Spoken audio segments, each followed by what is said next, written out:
Meus irmãos, graça e paz da parte do nosso Senhor e Salvador Jesus Cristo. Estamos aqui uma vez mais para podermos estudarmos acerca da Palavra de Deus. Antes da minha fala inicial, quero fazer uma oração juntamente com vocês que estão assistindo esse vídeo, para a glória do nome do Senhor Jesus. A Ele toda a honra, a Ele toda a glória, a Ele todo o louvor. Nós devemos a nossa vida a Ele. Nós devemos tudo que temos a Ele. Sabemos que tudo que existe, tudo que há à nossa volta nesse planeta foi por Ele, foi através dele e é para Ele.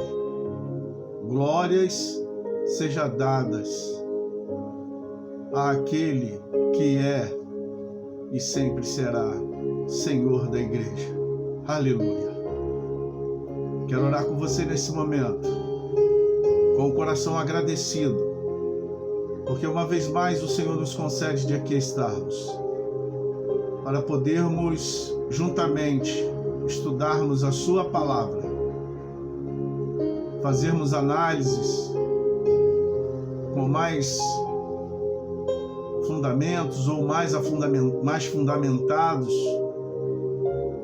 para que possamos dirimir as dúvidas que permeiam talvez a nossa mente. Mas nós contamos com a ação do Espírito Santo de Deus, que com certeza estará trabalhando no meu e no seu coração, para a glória do Senhor. Deus, em nome de Jesus, nós queremos chegar ao trono da Tua glória. Chegar ao trono da Tua glória com louvor, com agradecimento. Porque sabemos, ó Deus, que Tu és maravilhoso. Nós sabemos que Tu és grandioso. Nós sabemos, ó Pai, que Tu és um Deus que se preocupa, ó Pai querido, com cada ser humano, ó Pai querido, nesta terra. Glórias seja dado ao Teu nome para todo sempre, e que todo ser que tem fôlego nos céus, na terra e embaixo da terra possam reconhecer e louvar o Senhor nesse dia. Aleluia. Muito obrigado por tudo, Deus.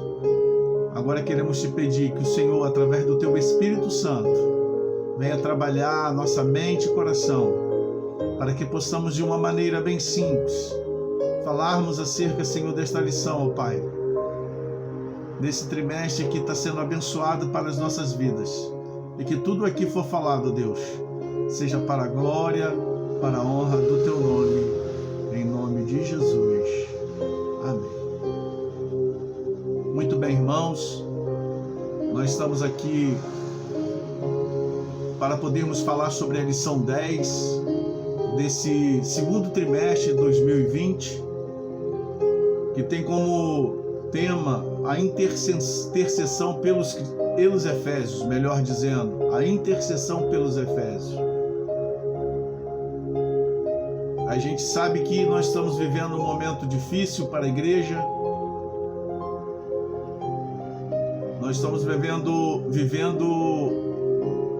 esse momento contraditório, onde nós perdemos o nosso direito de ir e vir, mas não perdemos o direito de adorar a Deus, não perdemos o direito de louvar o nome dEle, não perdemos o direito de estudar a Sua palavra, de conhecer a Deus através da Sua palavra.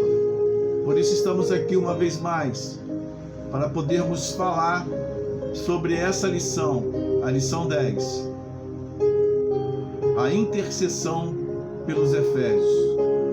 O texto áureo, ele vai dizer assim: por causa disso me ponho de joelhos perante o Pai de nosso Senhor Jesus Cristo, do qual toda a família nos céus e na terra toma o nome. A verdade prática vai dizer o seguinte: devemos interceder pelos eleitos de Cristo para que eles sejam fortalecidos de poder, vivam em comunhão e exercitem o amor de Deus. Eu costumo dizer que a verdade prática, ela é uma síntese de toda a lição. É justamente para isso que serve a verdade prática, porque ela evidencia a força, ela vai evidenciar a comunhão e ela vai evidenciar o exercício do amor. Isso está intrinsecamente ligado, estão linkados uma à outra. O texto base que nós vamos ter nessa noite está em Efésios, no capítulo 3, do versículo 14 ao versículo 21. Esta foi a primeira oração que Paulo faz nessa carta. Aqui ele vai enfatizar as necessidades de iluminação. Ele vai enfatizar a capacitação. A ênfase agora, aqui nessa carta de Efésios, não é mais o conhecer, mas está no ser. Essa oração é geralmente considerada a mais sublime e de mais longo alcance e a mais nobre de todas as orações das epístolas paulinas e possivelmente de toda a Bíblia. Essa oração é o ponto culminante da teologia de Paulo. É considerada a oração mais ousada da história. É por isso que é chamada de a ousadia da oração de Paulo. Paulo está preso. Veja, Paulo está algemado. Está encarcerado na antessala da morte, no corredor do martírio, com o pé na sepultura, com uma cabeça próxima da guilhotina romana. Ele tem muitas necessidades físicas e materiais, que são necessidades imediatas e urgentes. Porém, não faz nenhuma espécie de pedido a Deus em relação às suas necessidades.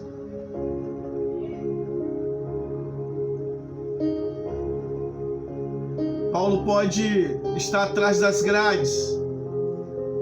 Os homens podem trancafiar Paulo, mas não podem enjaular a sua alma. Aleluia. Eles podem algemar as mãos, mas não podem algemar a palavra. A palavra em seus lábios não pode ser algemadas. Eles até podem proibir que Paulo viaje para visitar e pregar em algumas de suas igrejas, mas não pode impedir Paulo de orar. Aleluia. Eles não podem impedir Paulo de orar.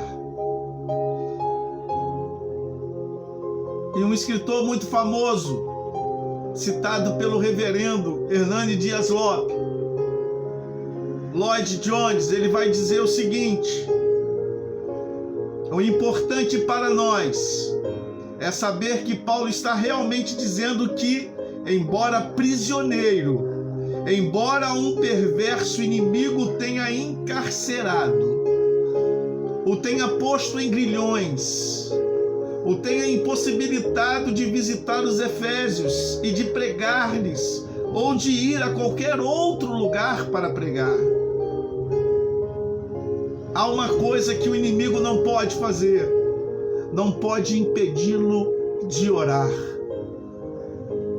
Ele ainda pode orar, O inimigo pode confiná-lo numa cela, pode meter ferrolhos e trancas nas portas, pode algemá-lo a soldados, pode pôr grades na janela, pode enclausurá-lo e confiná-lo fisicamente. Entretanto, nunca poderá obstruir o caminho do coração do crente mais humilde para o coração de Deus ou para o coração do Deus eterno.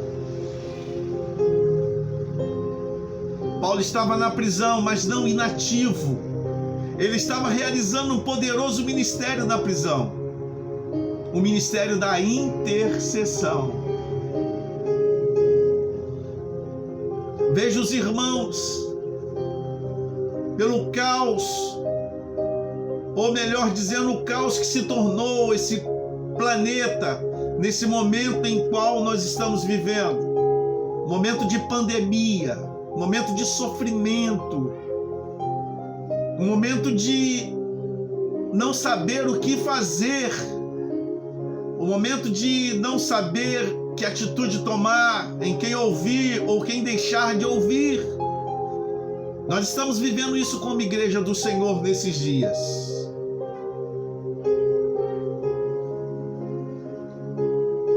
A gente saiu além paredes das igrejas e hoje estamos dentro dos nossos lares. Por um lado ruim, porque não podemos estarmos reunidos com os nossos irmãos nos templos, orando e adorando ao Senhor. Mas pelo lado bom, vamos agora analisar quantas igrejas se abriram por esse mundo afora. Hoje cada lar é uma igreja. Cada lar hoje representa uma igreja. Eu quero lembrar aqui uma fala do saudoso pastor, que foi o meu pastor, pastor Birajara de Castilho Pérez, que a minha casa, a sua casa, é uma extensão da igreja. Aleluia. É por isso que nós estamos dentro dos nossos lares, estamos trancados dentro da nossa casa, mas assim como Paulo estava trancado na prisão, preso com os ferrolhos, atados às paredes frias dos calabouços de Roma. Mas uma coisa eles não podiam prender, uma coisa eles não podiam impedir que Paulo fizesse, uma coisa não podem impedir que nós como igreja façamos, que é exercer o ministério da intercessão. Paulo, ele nunca separou o ministério da instrução do ministério da oração. Nunca. Instrução e oração andam juntas. O que a gente observa hoje no século presente é que a maioria dos teólogos tem abandonado as trincheiras da oração.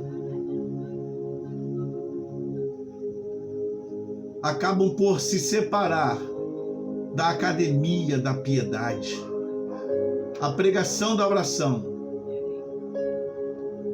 Nós precisamos retornar às origens. Um outro escritor famoso, John Stott, segundo o reverendo Hernandes Dias Lopes, vai dizer com muita oportunidade, com muita lucidez. Ele diz que o prelúdio indispensável a toda petição é a revelação da vontade de Deus.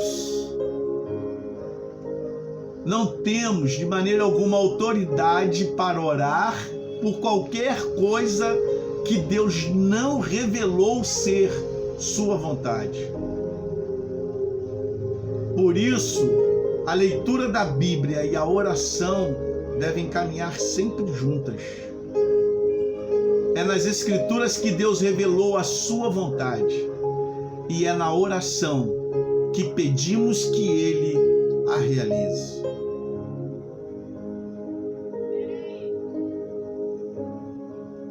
na introdução de sua oração, nós podemos aprender 3 coisas importantes com o apóstolo Paulo. Talvez eu não siga aqui diretamente o escopo da lição, da revista, da CPAD, mas acredito que tudo que eu for falar aqui vai estar dentro do contexto da lição.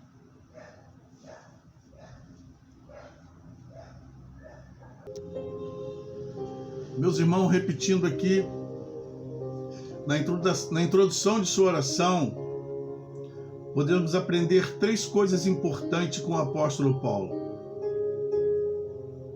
Em primeiro lugar, a postura de Paulo revela reverência. Versículo 14 do capítulo 3 de Efésios. Por essa razão, diz o texto, dobro meus joelhos perante o Pai. Veja os irmãos que os judeus normalmente eles oravam em pé, mas Paulo se põe de joelhos. Essa postura era usada em ocasiões especiais ou em circunstâncias excepcionais. Quer ver? Vamos rapidamente ver Lucas 22, 41. Rapidamente para nós. Lucas 22, 41.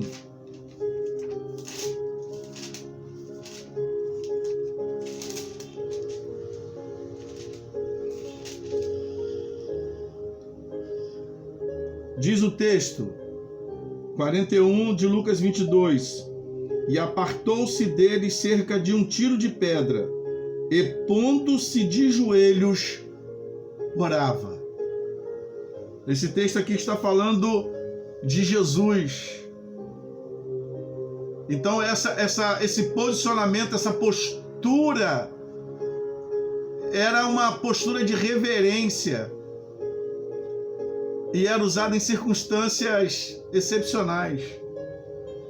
Nós temos uma outra referência, vamos lá rapidamente, Atos no capítulo 7, versículo 6. Atos 7, capítulo 6. Vamos fazer tudo ao vivo aqui, porque isso agrada ao nosso Senhor. Aleluia! Atos 6, do Atos 7, versículo 60. Perdoe-me, irmãos. Atos 7, 60. E diz assim: glória a Deus.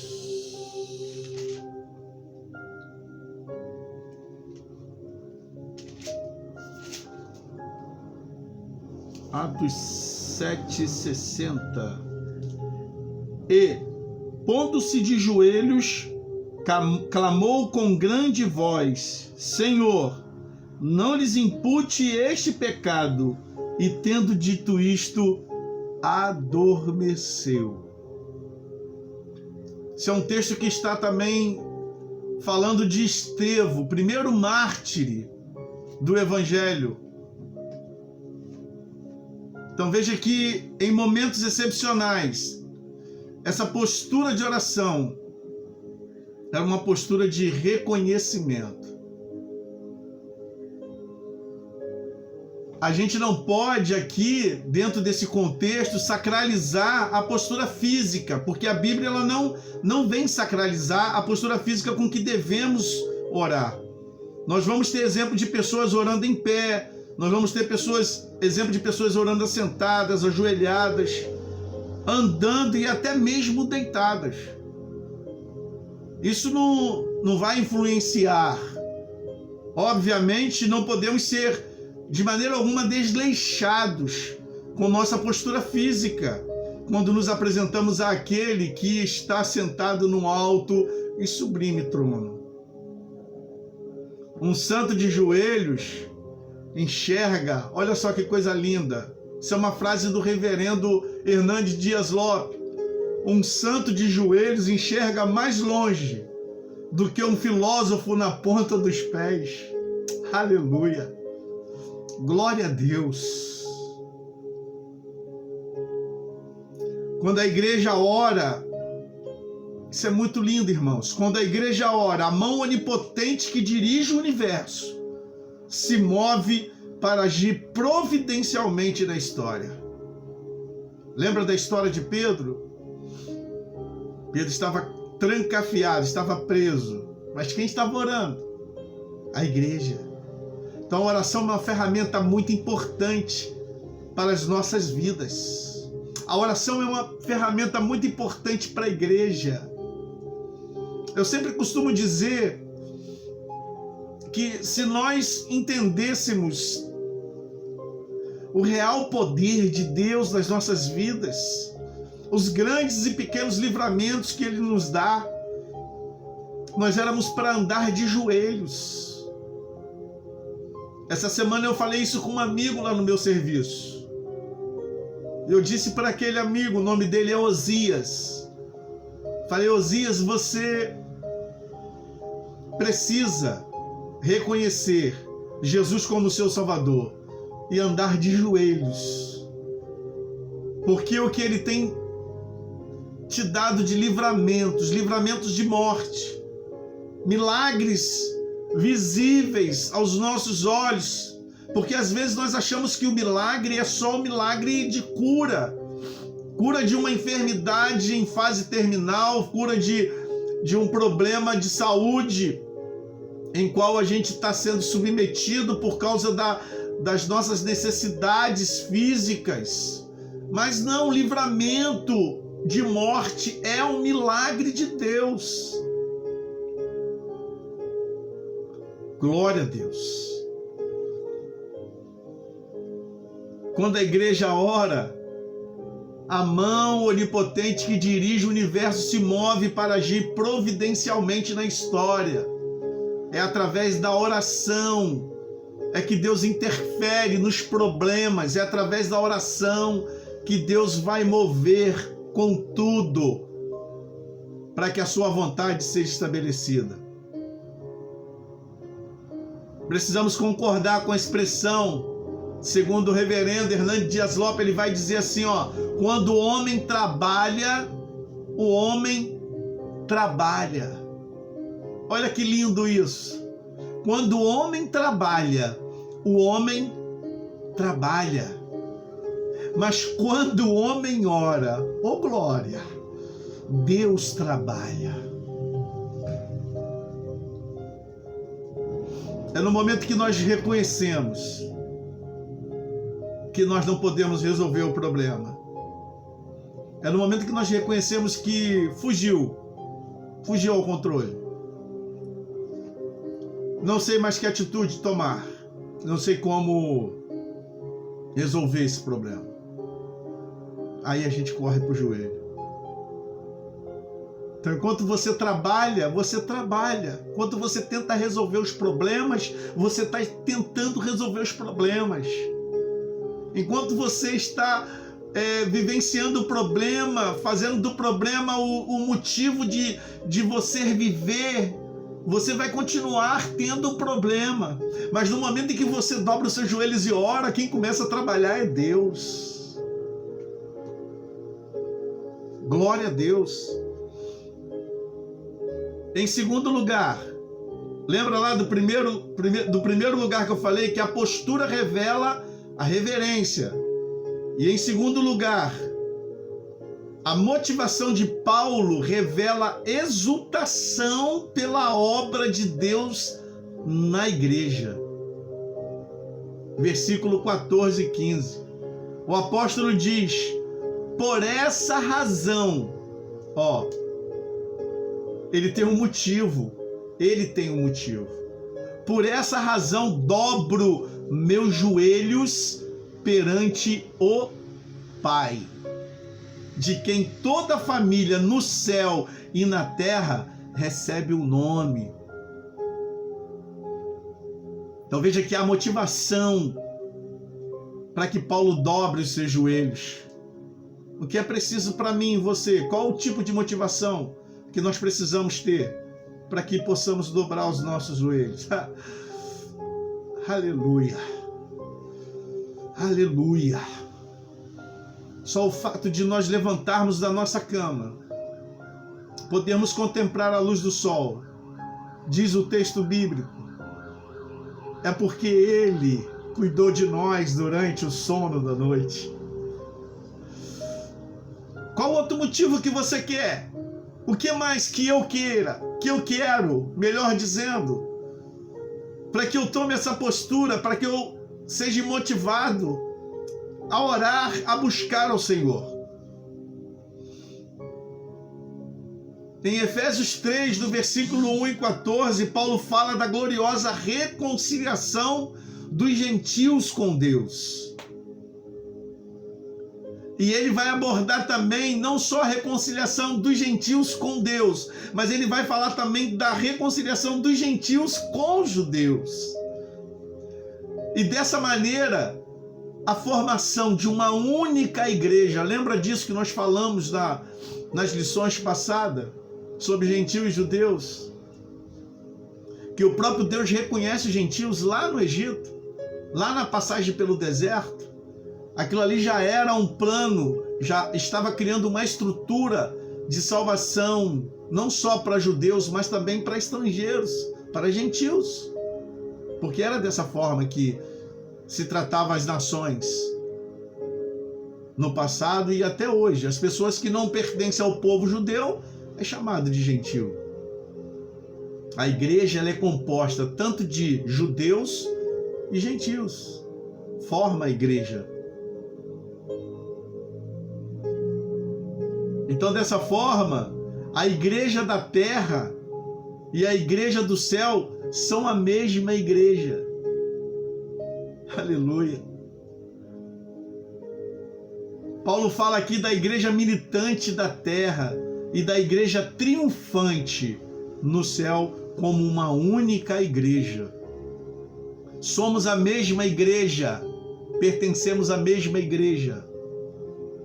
O nome de todos os crentes, sejam os que estão ainda nesta terra, sejam os que já estão no céu, está escrito em um só livro da vida e gravado no peitoral do único sumo sacerdote. Aleluia. Aleluia. Eu queria ler com vocês o texto de Hebreus, no capítulo 12. Rapidamente.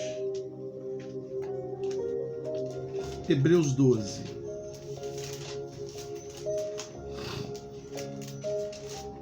Glória a Deus. Hebreus 12, versículo 22 e versículo 23. Diz assim: Mas chegaste ao monte Sião e à cidade do Deus vivo, a Jerusalém celestial e aos muitos milhares de anjos. Olha o 23. Aleluia. A universal assembleia e igreja dos primogênitos que estão inscritos nos céus, e a Deus, o juiz de todos, e aos espíritos dos justos aperfeiçoados. Que coisa tremenda, irmãos.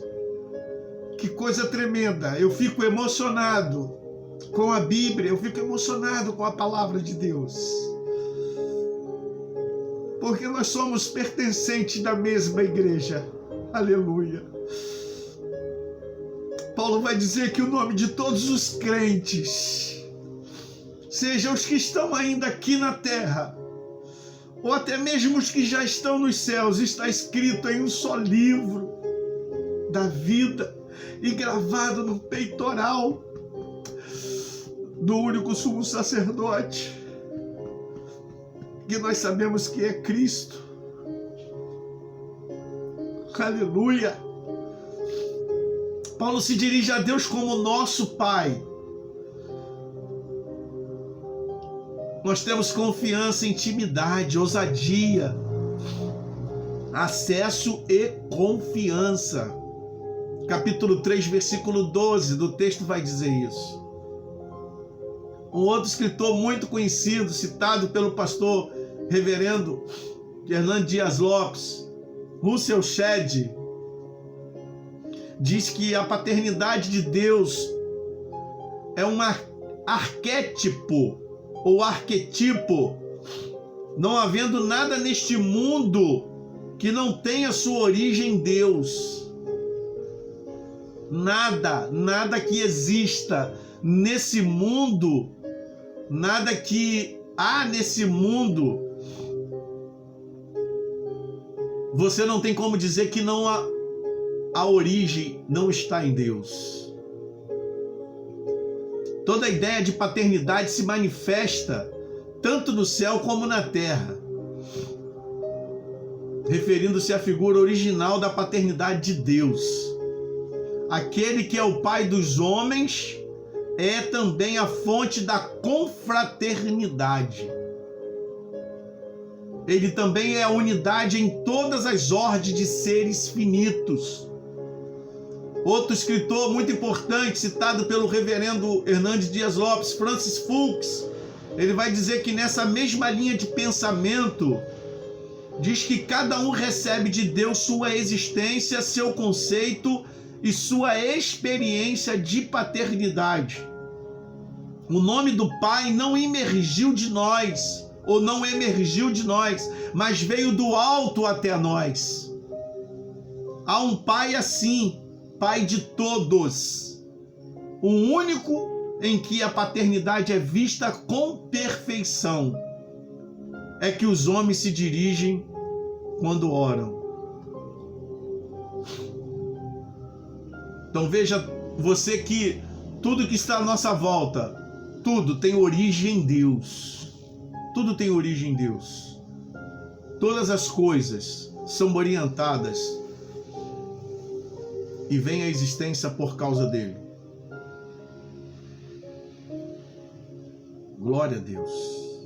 E em terceiro lugar, quero dizer para vocês aqui, nós falamos sobre o primeiro lugar, que é o quê?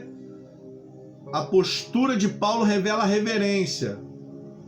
Segundo lugar, a motivação de Paulo revela a exultação pela obra de Deus na igreja. E em terceiro lugar, a audácia de Paulo revela sua confiança.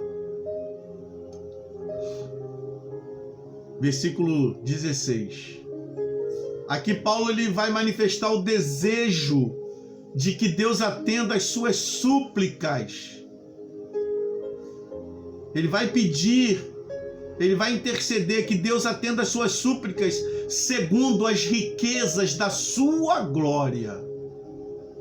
Versículo 3:16.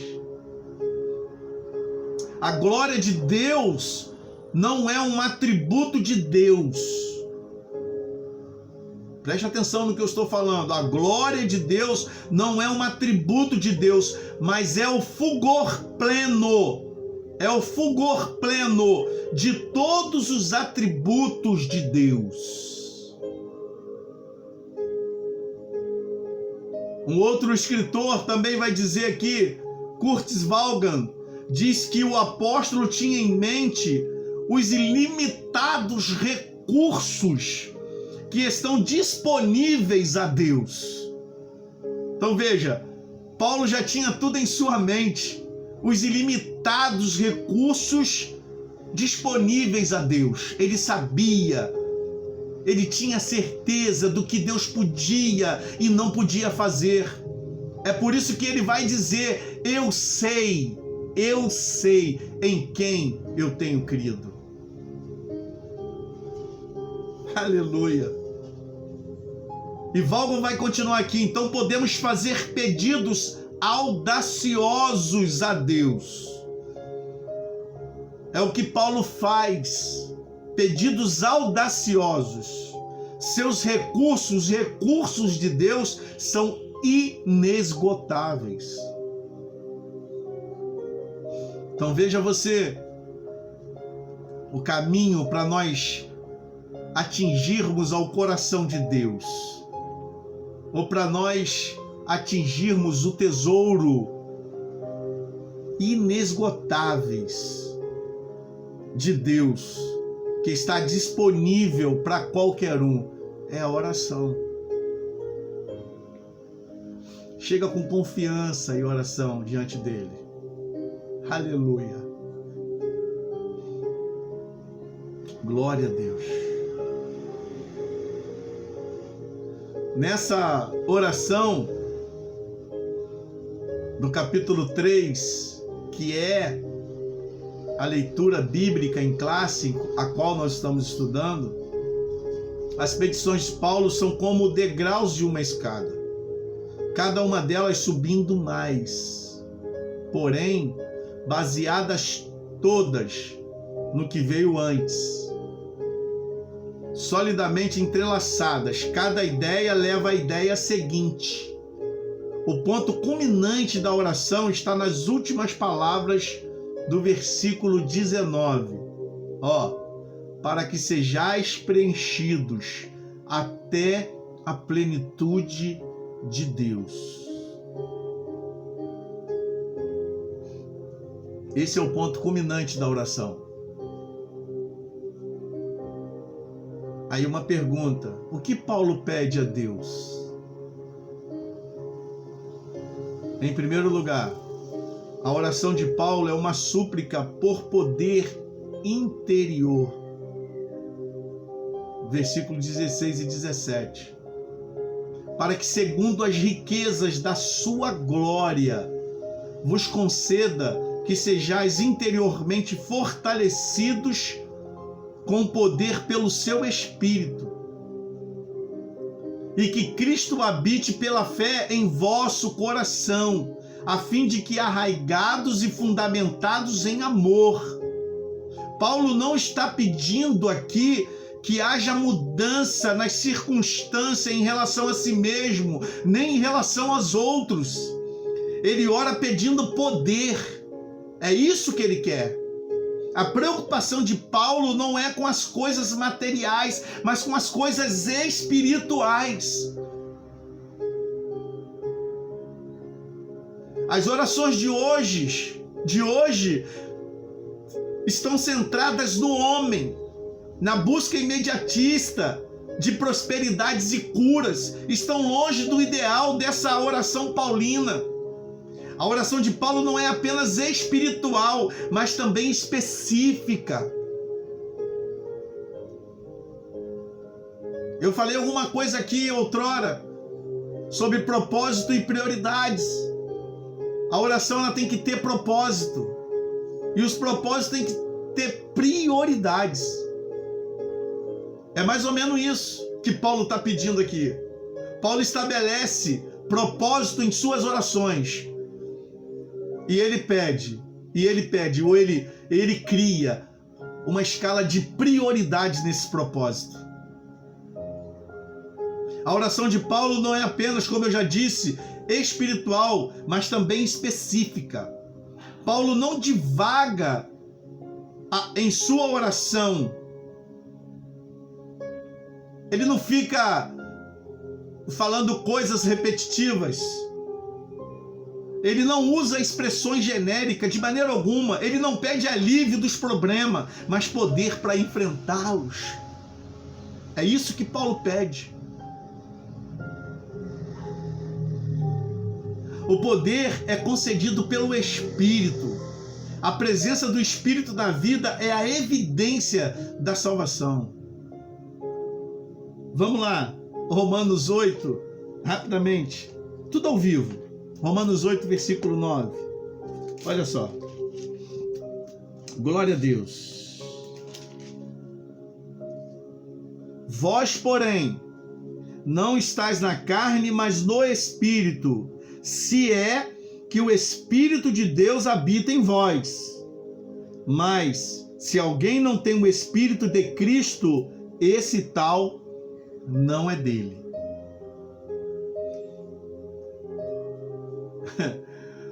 Tremendo.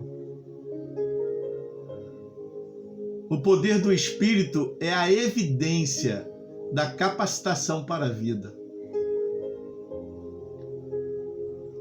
Atos 1:8 vai dizer isso. Lembra do texto? Ser-me-eis testemunha. Atos 1:8.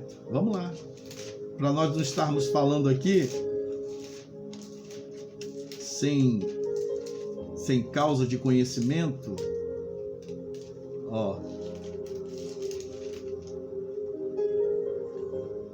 Mas recebereis a virtude do Espírito Santo que há de vir sobre vós, e ser-me-eis testemunha tanto em Jerusalém, como em toda a Judéia e Samaria, e até os confins da terra. Jesus realizou seu ministério na terra sob o poder do Espírito Santo. Nós temos lá Lucas capítulo 4, versículo 14. Vamos lá, Lucas capítulo 4. Glória a Deus.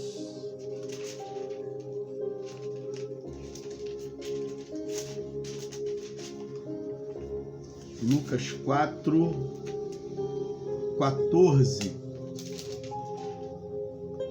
4:1. Vamos ver o 1 primeiro. E Jesus, cheio do Espírito Santo, voltou do Jordão e foi levado pelo Espírito ao deserto. Agora o 14. Então, pela virtude do Espírito, voltou Jesus para a Galiléia, e sua fama correu por todas as terras em derredor. Aleluia! O Espírito é diferencial na vida do homem, na vida da mulher de Deus. Se nós formos falar aqui, há pelo menos 59 referências do Espírito Santo no livro de Atos. 1/4 de todas as referências no Novo Testamento. Nós precisamos ser fortalecidos com poder, porque somos fracos. Porque o diabo é astucioso, porque nosso homem interior, mente, coração e vontade depende do poder do alto para viver em santidade.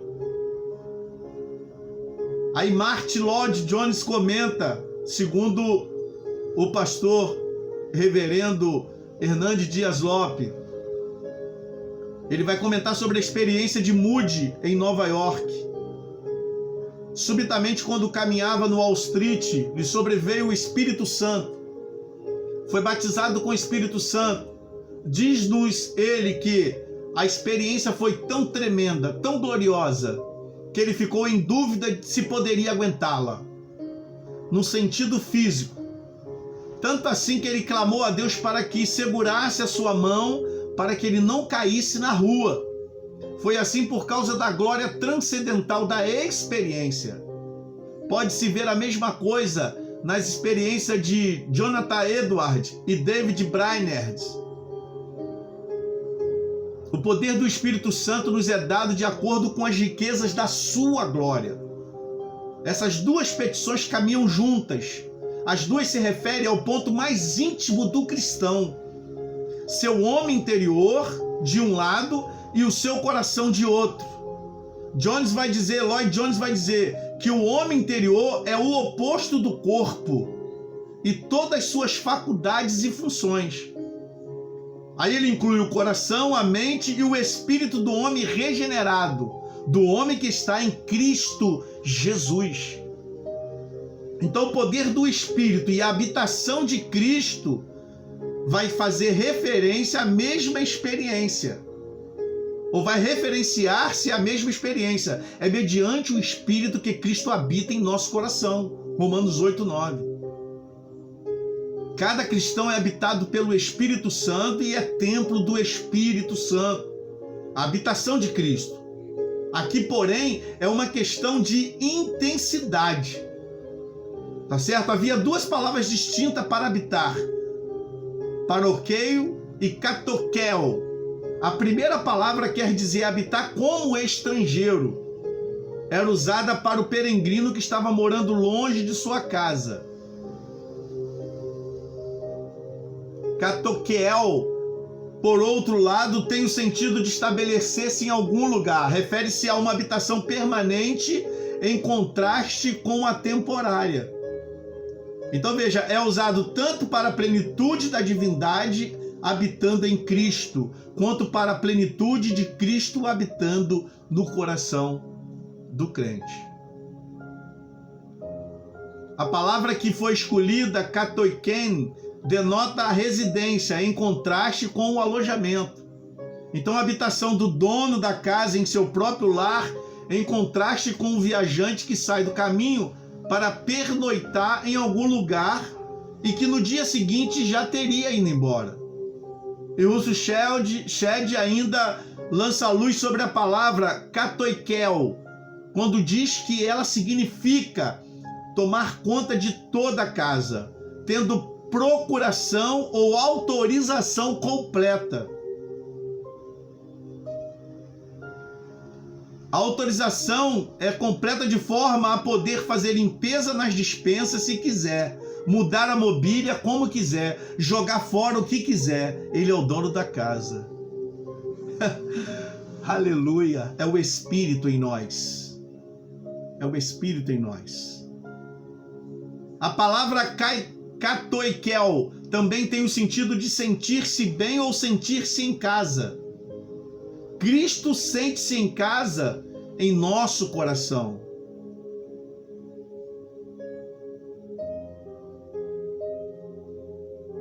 Amém? Os mesmos anjos que hospedaram na casa de Abraão, ou que se hospedaram na casa de Abraão, também se hospedaram na casa de Ló, em Sodoma. Lembra dessa história? Mas eles não se sentiram do mesmo jeito em ambas as casas. Uma coisa é ser habitado pelo Espírito, outra é ser cheio do Espírito. Uma coisa é ter o Espírito residente, outra é ter o Espírito presidente. O coração do crente é o lugar da habitação de Cristo, no qual ele está presente não apenas para consolar e animar, mas para reinar. Cristo em alguns está apenas presente. Em outros, ele é proeminente e em outros ainda ele é preeminente. Se Cristo está presente em nosso coração, algumas coisas não podem estar.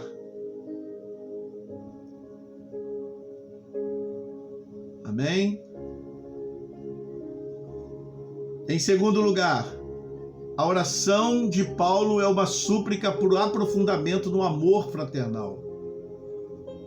Arraigados e fundamentados em amor, para que Paulo pede poder do Espírito e plena soberania de Cristo em nós. Para quê? Paulo ora para que os crentes sejam fortalecidos para amar. Veja, ele está preocupado com o amor. Nessa nova comunidade que Deus está formando, o amor é a virtude mais importante. Precisamos do poder do Espírito e da habitação de Cristo para amar uns aos outros, principalmente atravessando o profundo abismo racial e cultural que anteriormente separava-nos. Martyn Lloyd-Jones faz um solene alerta sobre esse ponto. Propósito de toda doutrina, o valor de toda instrução é levar-nos à pessoa do nosso Senhor e Salvador Jesus Cristo. A falta de entendimento desse ponto tem sido uma armadilha para muitos na igreja através dos séculos. Para alguns cristãos professos, a armadilha é perturbar-se acerca do conhecimento.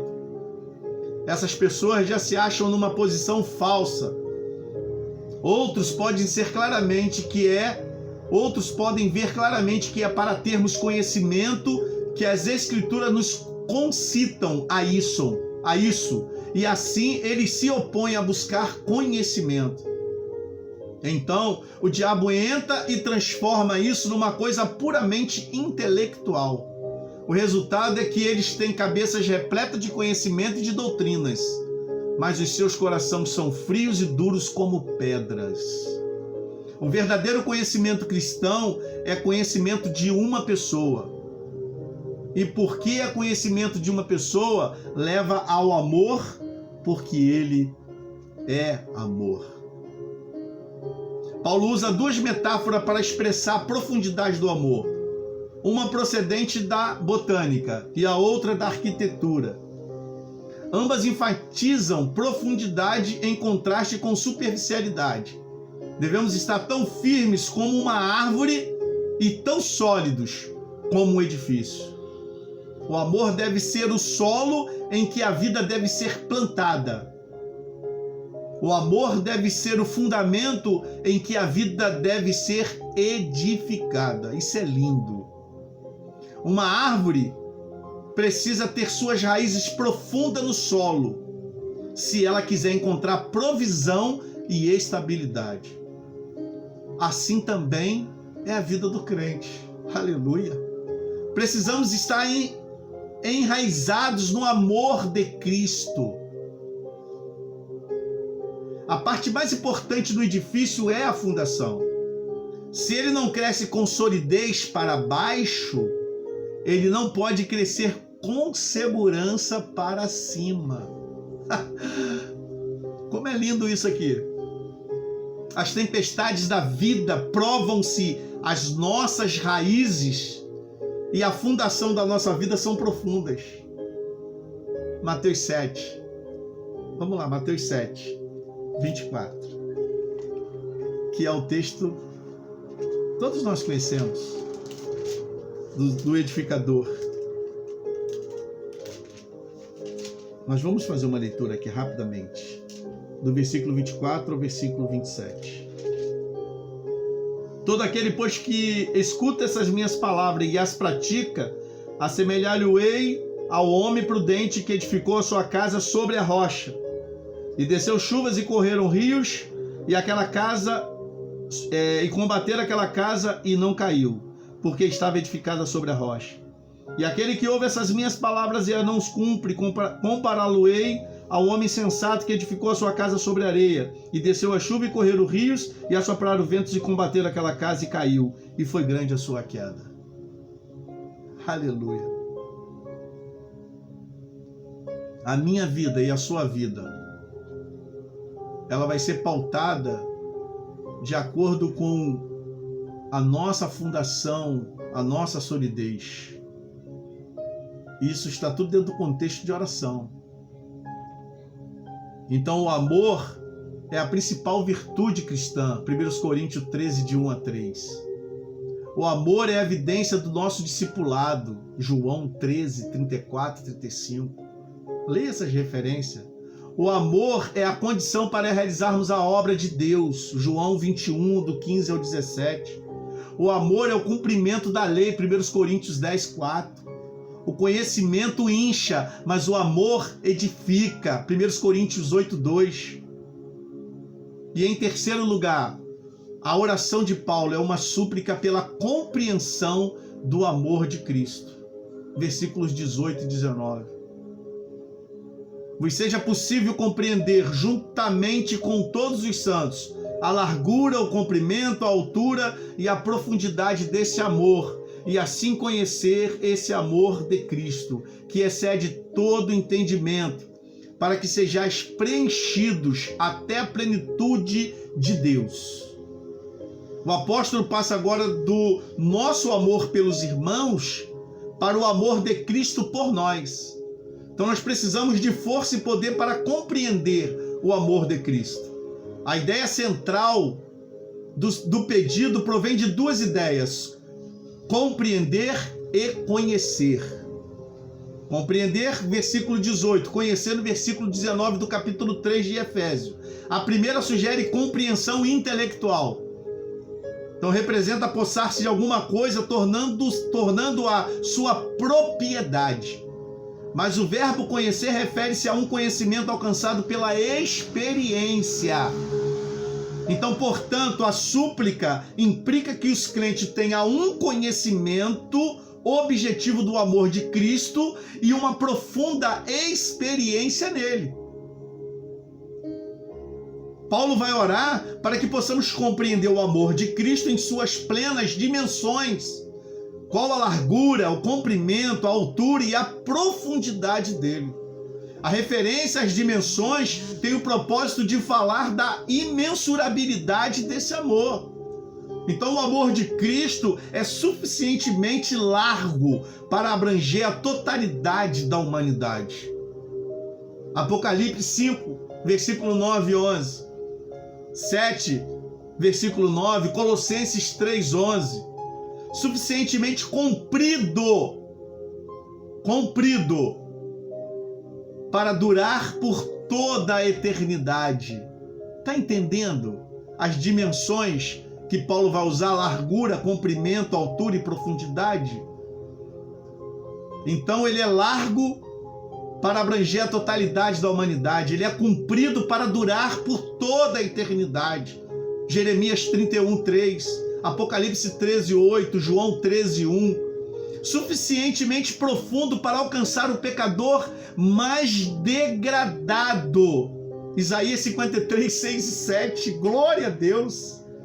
E suficientemente alto para levá-lo ao céu. Ô glória! Está lá em João 17, 24.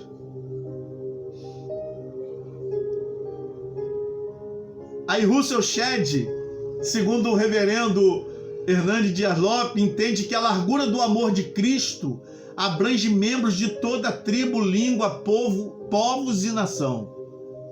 O evangelho é tão largo que não se pode excluir nenhuma entidade, nenhuma comunidade humana. O seu comprimento aponta para o tempo. Começa no Éden, logo após a queda do homem, até o fim, quando Jesus voltar. Nunca houve nem haverá, até Cristo voltar, um intervalo na operação poderosa e salvadora do Evangelho.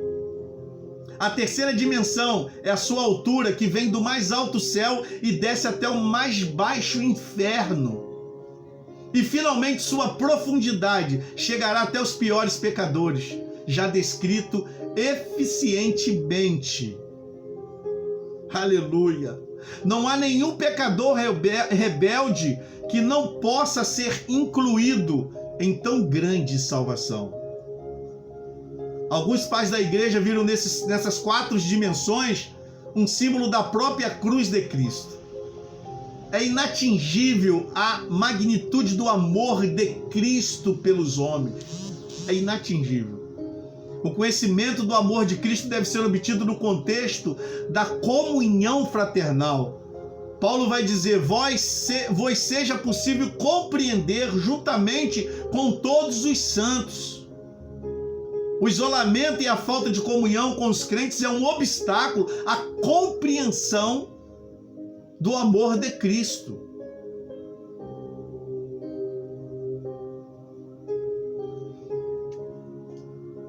Precisamos da totalidade da igreja, sem barreira, sem etnia, cultura, cor ou denominação, para compreender o grande amor de Cristo por nós.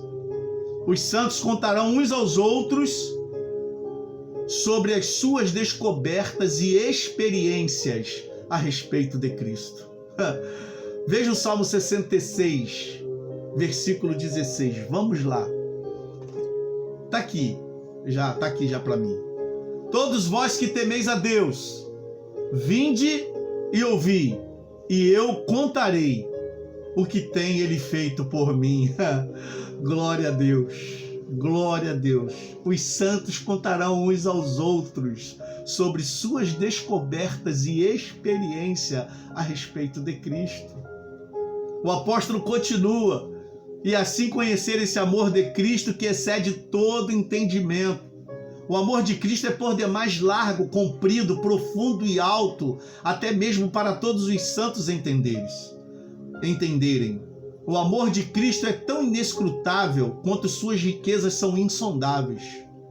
Sem dúvida, passaremos a eternidade explorando as riquezas inesgotáveis da graça e do amor de Cristo. Passaremos a eternidade contemplando o amor de Cristo, maravilhando-nos e extasiando-nos com isso. Entretanto, que nos cabe é começar nisso aqui agora, nesta vida. O amor de Cristo tem 4 dimensões, mas elas não podem ser medidas. Nós somos tão ricos em Cristo que as nossas riquezas não podem ser calculadas, nem mesmo pelo mais hábil contabilistas. ou contabilista. Em quarto lugar, a oração de Paulo é uma súplica pela plenitude de Deus, para que sejais preenchido até a plenitude de Deus.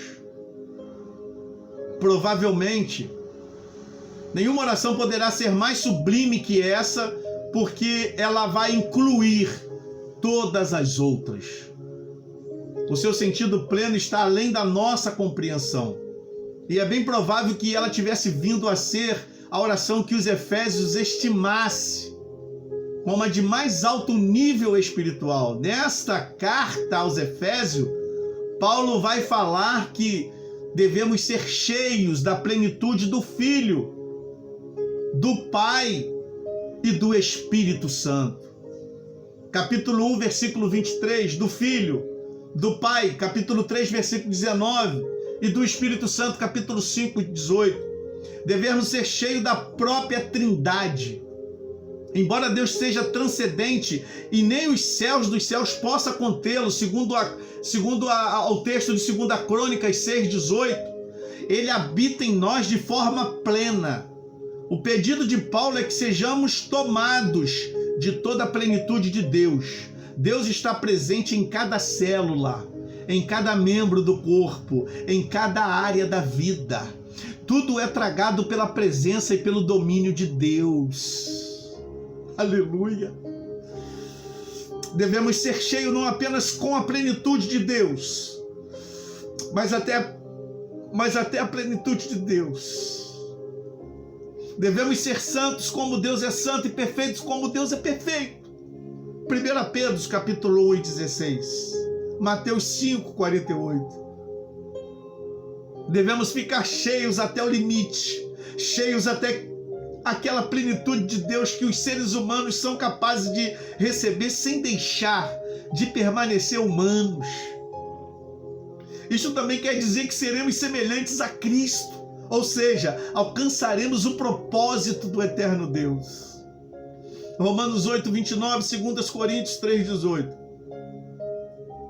Representa outro sim, que atingiremos a plenitude do amor, do qual Paulo acabara de falar em sua oração. Então se cumprirá a oração do próprio Jesus, para que o amor com que me amaste esteja neles, e eu também nele esteja. Aleluia! Isso aqui é muito lindo, irmãos. Então se cumprirá a oração do próprio Jesus, para que o amor com que me amaste esteja neles, e eu também neles esteja. João 17:26. Oh, glória a Deus! Eu estou sentindo a presença de Deus aqui. Aleluia! Nós gostamos de medir a nós mesmos, comparando-nos com os crentes mais fracos que conhecemos. Isso aqui é muito importante. Então orgulhamos-nos. Bem, dizemos assim: estou melhor do que eles. Paulo, porém, vai falar que a medida é Cristo. Ele vai dizer que é Cristo que é a medida e que não podemos nos orgulhar sobre coisa alguma. Quando tivermos alcançado a plenitude de Cristo, aleluia, então teremos chegado ao limite. Aleluia, glória a Deus. Precisamos buscar mais de Deus, irmãos. Precisamos querer mais de Jesus. Precisamos querer mais do Espírito Santo de Deus. Aleluia, aleluia. Glória a Deus. Glória seja dada ao teu nome, Jesus, para todo sempre. Chegando aqui nós à conclusão desse estudo, a conclusão dessa magnífica oração do apóstolo Paulo. E ele trata de dois pontos muito importantes. Em primeiro lugar, a capacidade de Deus responder às orações. Aleluia. Capítulo 3, versículo 20. Aquele que é poderoso para fazer bem todas as coisas, diz o texto, além do que pedimos ou pensamos, pelo poder que age em nós. E John Stott, ele vai de novo dizer que a capacidade de Deus de responder às orações é declarada pelo apóstolo de modo dinâmico, numa expressão composta de 7 etapas. Primeiro, Deus é poderoso para fazer, pois ele não está ocioso, inativo nem morto. 2. Deus é poderoso para fazer o que pedimos, pois escuta a oração e a responde. 3. Deus é poderoso para fazer o que pedimos ou pensamos, pois lê nossos pensamentos. 4. Deus é poderoso para fazer tudo quanto pedimos ou pensamos, pois ele sabe de tudo e tudo pode realizar. 5. Deus é poderoso para fazer mais do que tudo que pedimos ou pensamos, pois suas expectativas são mais altas do que as nossas. 6. Deus é poderoso para fazer muito mais do que tudo quanto pedimos ou pensamos, pois sua graça não é dada por medidas racionadas. E 7. Deus é poderoso para fazer infinitamente mais do que tudo quanto pedimos ou pensamos, conforme o seu poder que opera em nós, pois é o Deus da superabundância. Aleluia. E para terminarmos, em segundo lugar, a doxologia ao Deus que responde às orações. A Ele seja a glória na igreja em Cristo Jesus, por todas as gerações, para todos sempre. Amém. Nada poderia ser acrescentado a essa oração de Paulo senão a doxologia. A Ele seja a glória. Deus é o único que tem poder para ressuscitar e fazer com que o sonho se torne realidade. O poder vem da parte dele, a glória deve ser dada a ele, conclui o apóstolo. A ele seja a glória na igreja em Cristo Jesus, por todas as gerações, para todos sempre. Amém. A igreja é a esfera em que a glória de Deus se manifesta. Curtis Vaughan vai dizer que nada podemos acrescentar à inerente glória de Deus, mas podemos viver de tal modo que nossa vida contribua para que outros também possam contemplar a sua glória. A Deus seja a glória no corpo e na cabeça, na comunidade da paz e no pacificador, por todas as gerações, na história e para todos sempre, na eternidade. Deus nos abençoe em Cristo Jesus. Que esta lição sirva de enlevo espiritual para a sua vida, para a glória do nome dele. Deus abençoe a tua vida. Deus abençoe a sua família. Que Deus continue nos abençoando para a glória do nome dele. Tenham todos uma boa semana, em nome de Jesus. Amém.